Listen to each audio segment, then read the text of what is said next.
Le Da Fresh Morning, c'est 104.5 tonnes de bonne humeur. Tous les matins sur Urban FM.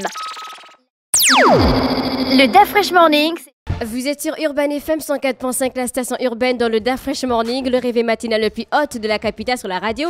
La plus haute de la capitale, on reçoit notre premier invité du jour. Il s'agit de l'artiste Nélio. Nélio, bonjour. Ah ben bonjour tout le monde, bonjour Ruth, bonjour le Gabon, bonjour Da Fresh Morning. Comment bonjour ça Falan. va? Mais tu as disparu. Ah ben tu connais, je vis pas ici. Qu'est-ce C'est que normal. Tu vis pas ici, c'est normal. Ah, mais toi, tu es de retour de la France. Ouais. Tu étais en France et tu es ici pour combien de temps? Ah tu savais pas Non, je sais que tu es en France et que là, tu es arrivé il y a quelques temps. Tu as fait on va dire quoi, une prestation même en mode privé, je sais, t'inquiète pas. Nickel alors, c'est... Ouais, ça s'est bien passé, je suis arrivé, ça fait déjà une semaine que je suis arrivé. Je suis arrivé le mercredi, on est quand aujourd'hui? Aujourd'hui, c'est mardi. On est mardi? Oui. Ouais, je suis arrivé mercredi, donc mercredi ça fait une semaine. Est-ce que ta meuf est toujours ta cousine? Ah non, je sais même pas ce qu'elle devient, c'est bien sûr. Tu sais pas ce qu'elle devient. Alors nous, on t'a connu en 2013 avec ce son justement, Ma meuf et ma cousine. Quel est le souvenir que tu gardes de cette époque? Très immature musicalement, mais professionnel.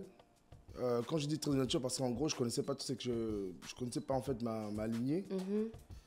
J'ai été surpris par un succès que je m'attendais pas, avec des bons, très très très bons souvenirs. Et c'est un des morceaux, en fait, c'est un classique pour moi, même ma cousine en fait. Ta meuf et ta cousine, pour toi, c'est un classique. Qu'est-ce qui t'avait inspiré là en fait? Effet réel.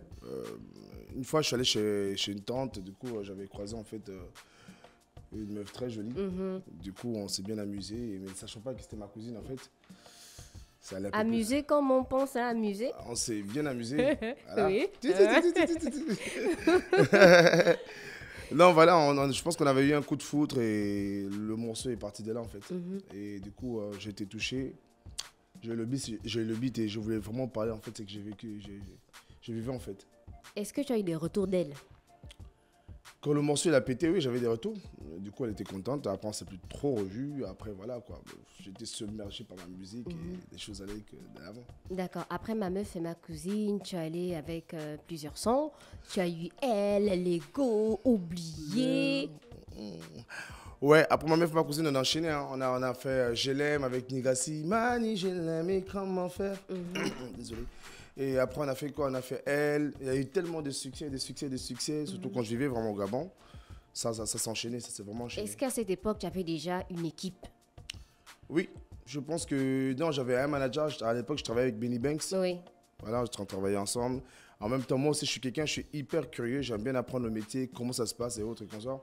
Donc, on a travaillé après. Bon, je pense que notre contrat s'est arrêté au fil de, on va dire quoi, 2014. Après, je travaillais avec Joanne Bay. Oui. Mais les équipes, en fait, c'était pas vraiment équipe qui faisait tout. Hein. Après, moi, j'apprenais dans le tas et j'ai commencé aussi, moi, mais jamais pas bail. Tu veux nier le travail des autres? Ah non, okay. Non, mais jusqu'en gros, si on peut dire un truc, jusqu'aujourd'hui, je suis toujours le pilote en fait de ma carrière. C'est-à-dire en fait je mets en fait je pose une idée, après la production suit en fait.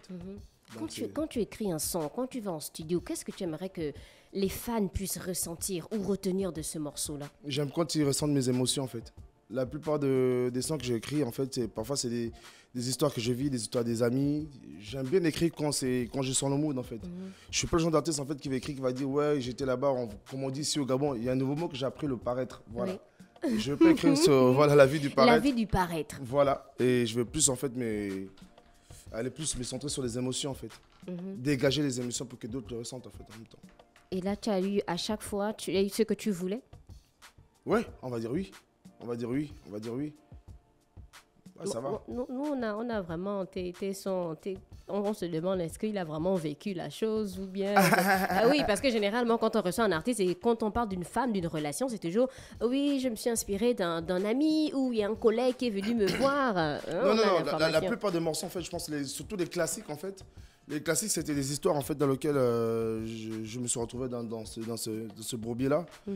Ouais, on va parler du morceau comme Ma meuf, ma cousine, on va parler de morceaux comme Elle, on va parler du morceau comme Je l'aime. Et je pense que c'est des morceaux dans lesquels j'étais hyper adolescent, donc du coup je voulais vraiment découvrir qu'est-ce qu'est la relation, les femmes et autres consorts. Et à chaque fois que j'étais dessus, j'écrivais dessus en fait. Oui. Voilà. Et comment ton aventure avec Dynasty a commencé? L'aventure avec Dynasty, je pense que on s'est croisé avec Lacho et Amélem à Paris. Oui. Et du coup, moi, je voyais ce qu'ils faisaient. J'aimais bien leur taf. J'ai dit, mec, vous savez qu'on est amis, mais pourquoi on ne fait pas un bail ensemble, en fait? C'est-à-dire, encore moi, je vais faire des clips ici. Tu m'enverras ton logo, tes logos, et on travaille ensemble. Mais là-bas, au Gabon, tu fais de la promo. Oui. Et c'est comme ça qu'on a travaillé. Bon, après, on n'a pas trop eu la même vision. On s'est dit, bon, on va peut-être arrêter. Et puis voilà, se concentrer sur notre amitié. Bon, je pense qu'on se prenait déjà trop un peu la tête, tout ça. Donc, c'est pas facile, en fait, que mon ami, mon producteur. Oui. Donc, du coup, on a dit, bon, mec, mieux on garde notre relation d'amitié. Et puis voilà, on zappe avec le label. Je sors de ton label. Et puis voilà, je continue mon bail. Toujours en ça a créé beaucoup de frustrations. Hein. Oui. Des frustrations de la part de qui? Entre nous, parce que moi j'avais ma vision, il avait sa vision et je voyais que ça ne concordait pas en fait. Oui. Et je me suis dit, bon, c'est bon, on va arrêter. Et à cette époque-là, quelle était ta vision? Parce que tu as parlé d'abord d'immaturité, des sons. Non. Après, tu parles de vision. Tu m'as parlé de Dynasty. Dynasty, c'est ça. On a collaboré en 2000. En 2000 combien? Dynasty 2019 Non, 2020, un truc comme ça, je ne me rappelle plus trop. Et quand je parle d'immaturité, c'est en fait, quand j'ai commencé, je ne connaissais pas ce que je faisais réellement. J'étais surpris par le succès. Donc, à cette époque-là, tu n'avais pas encore de vision ou bien tu te lançais juste? Non, mais j'étais gosse. Tu vois un peu, moi-même, j'étais gosse. Moi-même, pour la petite anecdote, je vais te raconter un truc, c'est qu'en gros, même quand ma cousine pète, moi, je suis en première, un truc comme ça. Oui. Et le jour où Port-Gentil, je pense qu'il y avait une coopérative de Port-Gentil qui m'avait invité. Les gars, ils me proposent 400 balles. Ils me disent, non, écoute, mec, vendredi, on a un show, on te propose 400 balles, à billets d'avion et tout ça. J'ai dit au gars, mais mec, 400 balles, c'est trop, frère. Donne-moi, je sais pas, 20 000. Tu n'avais vraiment je connaissais rien, en fait, tu vois un peu. Et moi, dans ma tête, c'est que je voulais juste chanter, tu vois un peu. Tu n'avais vraiment pas la vision. Et c'est Benny qui m'a dit, bah, Joe, 400 000, c'est bien, prends. On va prendre l'avion, on va aller... On va faire, tu vas être comme Chris Brown, non? Je dis, ouais, vas-y. Voilà. Et c'est comme ça que moi, je découvrais avec le tas, je connaissais rien. Mais même quand on n'a pas la vision, 20 000 francs sur 400 000. Parce que quand j'ai démarré... Non, je t'expliquais. Moi, je suis petit à cette époque. Et quand je démarre la musique, en fait, tu vois, quand je fais la promo, les gars, parfois, ils me donnaient 15 000. Viens avec tes amis, on va te mettre des jus, des trucs et tout, machin. Après, on te donne 15 000 et tout, machin. Pour moi, c'était beaucoup. Tu vois, après, les gars sont venus vers moi. Benny est venu vers moi. Il m'a expliqué le truc. Il m'a dit, c'est comme ça, tu peux te faire beaucoup d'argent, comme ça, comme ça.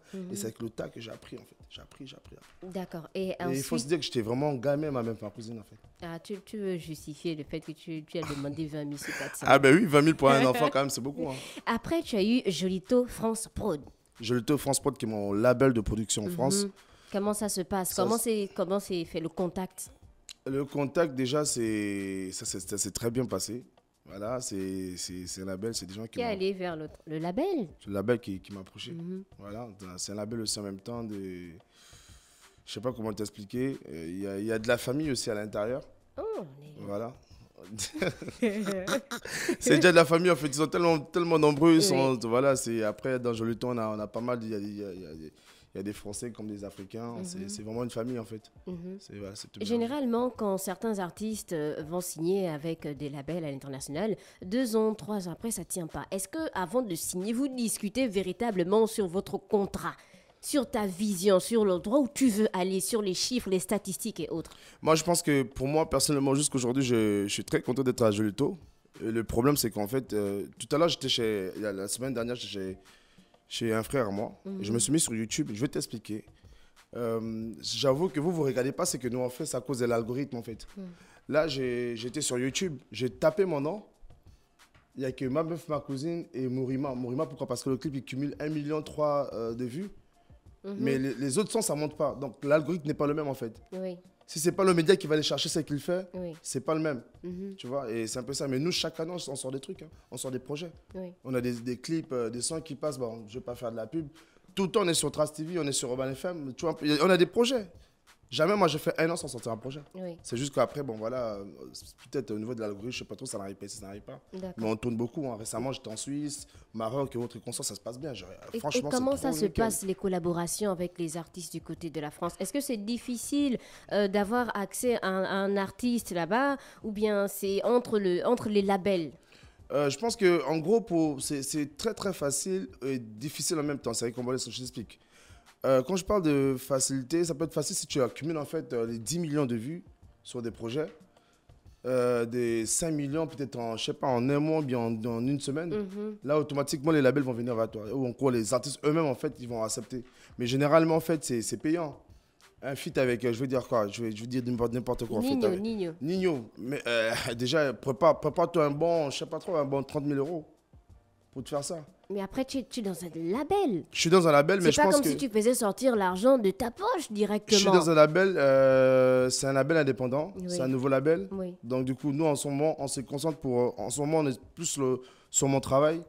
On se concentre en fait pour donner plus de... Comment on appelle ça pour avoir plus de visibilité dans la France, en fait. On est en train de travailler dessus, ça prend du temps. La France n'est pas comme l'Afrique, ou n'est pas comme le Gabon, où tu te dis, bon, là, demain, je vais aller chez ma soeur Ruth, si elle peut me recevoir, tant. Déjà, même pour passer en radio en France, c'est des rendez-vous, c'est de l'argent. Et il y a des gens qu'on appelle, il y a des bookers qui vont te demander 4 000 euros pour te faire passer en radio. C'est pas facile, la France.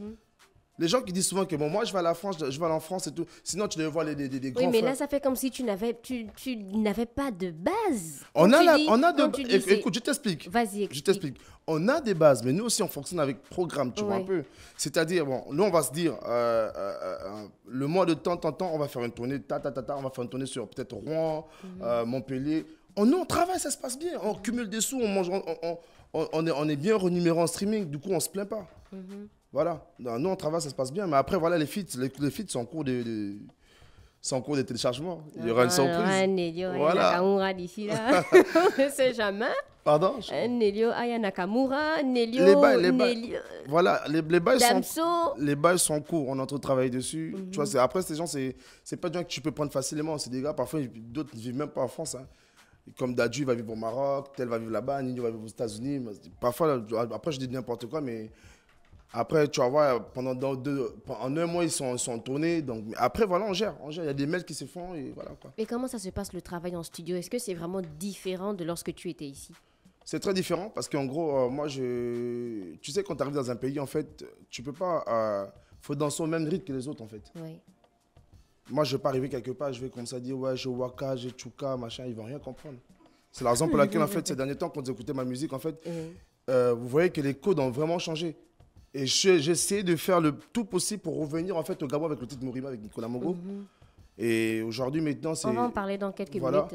Je vis en France et il faut être comme les autres en fait. Donc là, il faut maintenant t'adapter en fonction de l'environnement. En fonction de l'environnement, c'est ça. C'est ça. Moi, personnellement, je le fais en fonction de l'environnement. L'environnement d'autant pour moi. Il y a quelques mois, on va dire 2, tu as fait sortir un son, Elle m'aime encore. Ouais, c'était pour la Saint-Valentin, puis j'ai même pas fait de promo, merci. On va d'abord s'écouter le son, si ça te dit. Ouais, vas-y. Directement. Nelio, parle-nous du son Elle m'aime encore. Elle m'aime encore, c'est un son d'une ex en fait qui veut revenir après les bails. Histoire réelle aussi. Histoire d'un pote, un télésanchil, il me parlait, il me disait que voilà, en ce moment je suis engagé, voilà. Il y a une meuf qui me perturbe un peu. Et je me suis dit, bon, ok, ça m'a inspiré comme ça. Même je m'appelle ça le lendemain, j'étais en studio. Et je me dis, bon, ça je vais le sortir pour la Saint-Valentin. Et puis voilà quoi, il est sorti pour la Saint-Valentin. Allez regarder sur YouTube, hein, le titre c'est Elle m'aime encore. Elle m'aime encore. Et là, maintenant tu dis que c'est pour un pote. On va mener nos enfants. Alors tu étais en France, comment ça se passe là-bas les relations entre fans et artistes? Ça se passe bien, ça se passe bien. Le plus souvent, on se voit plus sur les showcases, on se voit plus voilà, sur les réseaux, on communique et voilà, on est artiste. Les relations avec la communauté gabonaise? Ça va, hein, ça va. Après, je vais te dire quoi. Le problème, c'est qu'on est... Ça ne va pas. Le petit sourire que tu viens de faire là. Non, mais je pense que la communauté gabonaise commence un peu à être solidaire quand même, tu vois un peu. Et tu vois, le plus souvent, quand il y a des artistes qui disent s'il vous plaît, partagez, donnez-moi de la force, c'est pour s'implanter aussi dans le pays étranger dans lequel on vit en fait. Je vais te donner un exemple en fait. Regarde aujourd'hui le Congo. La plupart des artistes congolais réussissent parce que c'est une communauté qui est solidaire en fait. Oui, on voit avec les prestations de Ferregola ou encore de Fally Ipupa en France. C'est ça. Et le problème, c'est qu'en gros, avec la communauté gabonaise, en fait, s'il n'y a pas vraiment ce... Bon, moi, au début, quand je venais à peine d'arriver, je m'en fous, je vais parler comme je peux. Quand je venais à peine d'arriver, les gars, pour faire vraiment un gros show, s'il n'y a pas le godet ou les bails comme ça, ou le longori, ils ne seront pas là en fait. Ils peuvent aller dans un bail où il y a le longori, le lopo, il faut aller boire gratuitement que de venir soutenir un artiste. Mais aujourd'hui, les choses essaient d'échanger, ils commencent à comprendre un tout petit peu. Mais comme je disais, en fait, on a une communauté un peu... On n'est pas trop nombreux en fait. Et moi, c'est le message que je vais lancer ce soir, aujourd'hui autant pour moi. Ah ouais, j'ai pas bien dormi, je dis ce soir. Ouais. Voilà. C'est le message que je vais lancer. Soyons solidaires. Supportez vos artistes. Allez liker, partager, c'est vraiment important. Nous aussi, on peut devenir comme le Congo, on peut devenir comme, je veux dire, quoi, la Guinée-Conakry, dans lequel, quand il y a les artistes qui viennent, ça soutient, c'est des partages, c'est des likes. Regardez aujourd'hui la Côte d'Ivoire avec Didi B. Oui. Les Ivoiriens sont vraiment en masse quand ils donnent. Avec José aussi en avec France. José, tu vois un peu, quand ils donnent des concerts en France, ils sont tous là, ils partagent. Nous, c'est, voilà, on peut le faire aussi. On va écouter un son que tu as fait sortir avec Nicole Amogo. Je rappelle que le titre, c'est Mourima. Mourima. D'accord. La façon dont Nicole Amogo rentre sur ce son, c'est une tuerie. On kiffe beaucoup. Le titre, c'est Mourima. Comment s'est passée la collaboration? La collaboration s'est passée vraiment en distance. Du coup, on ne s'était pas vu. On a tout géré le son et le clip en distance. À la base, comme je disais, en fait, le morceau, j'ai fait les démos en 2020, mais le son est resté vraiment à côté. On a sorti d'autres bails, on a sorti KO, puis il y a pas mal de sons qu'on a sortis. Et du coup, voilà, après, on a rebondi sur le projet. Parce qu'en gros, quand on était un peu en séance d'écoute, il y a pas mal de personnes qui écoutaient le morceau, en fait. Et on est revenu dessus. Et l'équipe a contacté Nicole Amogo parce que moi, franchement, je kiffe vraiment Nicole. Oui. Voilà, Est-ce qu'à la base, quand tu as commencé à écrire le son, tu voyais déjà Nicole Amogo dessus? Non. À la base, quand j'ai écrit un morceau, je devais le faire avec African Legend. Oui. Du coup, j'ai envoyé les gars parce que j'aime bien leur mood. J'ai envoyé aux gars. Il n'y a pas eu de réponse? Non, il y a eu des réponses, mais les gars n'étaient pas trop. Ouais, c'est ça. Ils n'étaient pas trop vraiment sur le son, en fait. Et du coup, on a renvoyé à Massy Lema. Elle avait fait un bon bail, mais je pense qu'elle était beaucoup occupée. Oui. Et du coup, on s'est dit Nicole, c'est la bonne. Et Nicole, franchement, c'est quelqu'un de grand cœur. Elle m'a vraiment accompagné, vraiment soutenu sur le projet, en fait. Et je te jure qu'aujourd'hui, c'est un message que je vais donner. Hein. Le morceau, il a bien marché. Jamais même elle m'a demandé des streams, tu vois. Elle a accompagné son fils sur le morceau et puis voilà quoi. Est-ce qu'en travaillant avec elle, c'est vrai, à distance, tu as appris certaines choses? J'ai appris qu'elle m'a allumé sur le morceau. Ah, vraiment? Parce que j'allais te rappeler ça. Et j'ai bien rebondi au deuxième couplet. Non, mais sérieux, hein, j'avais fait le morceau. En gros, quand je l'ai envoyé le son, le premier couplet était déjà fait, le refrain était déjà là. Et j'ai renvoyé, elle a bien complété. Et quand j'ai écouté ça, j'ai dit waouh. Qu'est-ce que tu veux que l'on retienne de Mourima? Les gars, quand vous laissez arrêter de mentir quand vous allez à l'étranger, en fait. Quand c'est fini, c'est fini. Dites à la meuf, bon voilà, je pense qu'on va arrêter et puis voilà. Donc la plupart des personnes, souvent, quand ils partent en étranger, quand c'est le Maroc ou le Canada, je sais pas trop quoi, ils vont toujours dire, bah, Ruth, attends-moi, bébé, je vais me chercher. Mais parfois, ça marche, hein? Ah non, c'est chaud, hein. Franchement, la France, c'est chaud. Hein. Bon, après, moi, je connais. Et les gars là-bas, quand ils arrivent, tu vois, c'est d'abord l'amour en distance, bébé, ça va. Parfois, ils s'embrouillent même au téléphone. Ouais, pourquoi tu es sorti? Demande-moi là où t'es, machin. Mais 1 mois, 2 mois, 3 mois, 4 mois. Tu commences à voir d'autres choses, c'est pas facile. La Ouattara. Donc on retient que parfois la Blacos aussi, la Blacos. En tout cas, la femme en général, c'est qui est sûr. Donc c'est un conseil pour tes frères. C'est ça, la plupart des étudiants, je te jure, à chaque fois qu'on s'est vu en show, qu'est-ce que là, c'est au Maroc ou en Suisse, ils m'ont dit, ouais frère, merci, tu as pensé à moi. La plupart, je te jure, sur 100%, 90 mecs m'ont dit, mec, tu as pensé à moi, tu parles de mon histoire. Mais c'est pas des gars courageux? Je sais pas, c'est pas. Tu sais que parfois la nature aura du vide, c'est ça l'expression, non? Oui. L'amour en distance, c'est chaud. Hein. C'est pas, il faut vraiment être ancré dans le bail en fait. Et voilà. Donc on a Mourima fit Nicole Amogo, on retient que ça s'est super bien passé et qu'elle t'a allumé dans le feat. On retient ça. Et pour les prestations, j'ai bien fait des efforts. J'ai bien fait des efforts dans mon morceau. On a vu. Pour les prestations, comment faire pour t'avoir? Tu es là pour combien de temps? Là, pour le moment, je suis là parce qu'il y a un nouveau son que je dois tourner ici. Je suis là pour mon exclusivité. Si tu m'invites, peut-être que je viendrai te montrer le clip en exclu. Donc, le tournage va se passer le 11. Pour ceux qui sont intéressés, il y a un numéro de téléphone dans lequel tu as sur l'affiche. Et voilà, et voir comment les bails se passent aussi. Parce que moi, ça faisait un moment que je ne suis pas venu au Gabon, histoire de renouer avec mes fans, se poser tranquille. Est-ce que tu auras des feats avec des artistes gabonais? Oui, en ce moment, j'ai contacté Prince Kala, je l'aime bien lui. Oui. Son truc. Moi, je suis quelqu'un, en fait, après, je vois que je suis vraiment, dans mes codes sont pas. C'est différent, en fait. Je vais toujours aller chercher à créer, tu vois, comme avec Nicole, je vois bien Prince Kala. Et j'ai même collaboré aussi avec Eboloko sur un titre Tchoukou. Oui. Après, c'est ça. Après, moi, de mon côté, ce sont mes goûts, en fait, tu vois. Et en même temps aussi, je venais un peu voir la tendance, comment ça se passe ici au pays. Et Morima... On ne va pas te retrouver dans un son cham. Est-ce que c'est la tendance? Ah oui, j'ai remarqué. Beaucoup de choses ont changé quand même. Hein. Franchement, la cham est bien consommée. Bon, mais pourquoi pas, on va cesser. D'accord. Mais déjà, j'essaie de le faire avec Eboloko, déjà depuis la France. On a fait le même bail aussi. Voilà. Nelly, on a fait le tour de la question. Est-ce que tu as un dernier mot? Ben, je suis là. Et en plus, je suis même surpris que le morceau a marché ici au Gabon. Morima.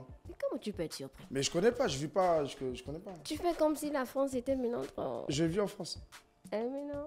Mais du coup, je connais pas ce qui se passe en fait. Voilà. Nelly, tu as une fanbase au Gabon. Tu es un artiste gabonais qui vit en France. Donc, tu connais forcément les réalités du pays. À part si tu veux dire que tu n'as pas une fanbase solide. Je sais pas, je te jure, je suis surpris. T'inquiète pas, Ruth, ne m'attaque pas s'il te plaît. Arrête, arrête-moi ça. Arrête, je t'interdis. Donc, un dernier... Laisse-moi finir. Je suis chez moi, je profite à manger du manioc, voilà, me mettre bien, tranquillement, voilà quoi. C'est tout. Parce que je vais te contredire, parce que là, Ruth... Merci beaucoup. C'était Nelio qui venait nous parler donc de sa carrière et surtout du clip Morima. On rappelle qu'il est en feat avec Nicole Amogo. Retrouvez son interview sur la chaîne YouTube de la radio Urban FM 104.5, la station urbaine. Enfin, petit tour en musique et on se retrouve pour la suite. Le Da Fresh Morning, c'est 104.5 tonnes de bonne humeur. Tous les matins sur Urban FM.